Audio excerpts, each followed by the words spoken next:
కొబ్బరి వడియాలను అయితే చేద్దామండి. నమస్తే అండి. ఈరోజు అయితే పాతకాలపు వంట అయినటువంటి అమ్మగా ఉండే కొబ్బరి వడియాలను అయితే చేద్దామండి.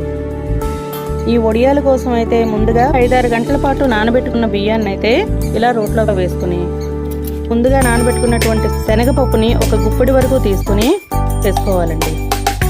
వీటితో పాటే పచ్చిమిర్చి, వెల్లుల్లి, జీలకర్రను కూడా ఇందులో వేసుకుని శుభ్రంగా రుబ్బి పెట్టుకోవటమేను. ఒక 1/2 కిలో వరకు బియ్యం అయితే కనుక ఒక చిప్ప వరకు కొబ్బరి పడుతుందండి. చివరిగా వేసేందుకు ఈ మాత్రం కొబ్బరిని అయితే పక్కన పెట్టుకుని మిగతా కొబ్బరినంతా వేసుకుని రుబ్బుకోవటమేను. నీళ్ళన్నది ఎక్కువగా వేయకుండా ఇలా రుబ్బుకోవాలి.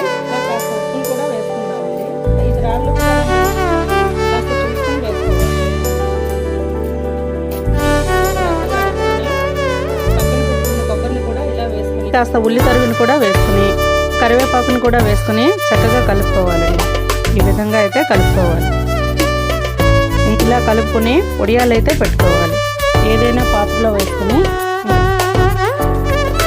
మీద మూకుడిని పెట్టుకుని కొంచెంగా నూనె అయితే పోసుకుని ఇలా చిన్న చిన్న ముద్దలుగా తీసుకుని వడియాలుగా అయితే పెట్టుకుందామండి.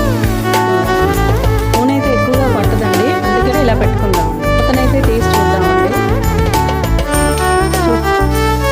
కొబ్బరి వడియాలు చూసారు కదా, వీటిని అయితే ఇనుప మూకుడిలో చేసుకోవటం వల్ల ఎంత కమ్మగా అయితే వేగాయో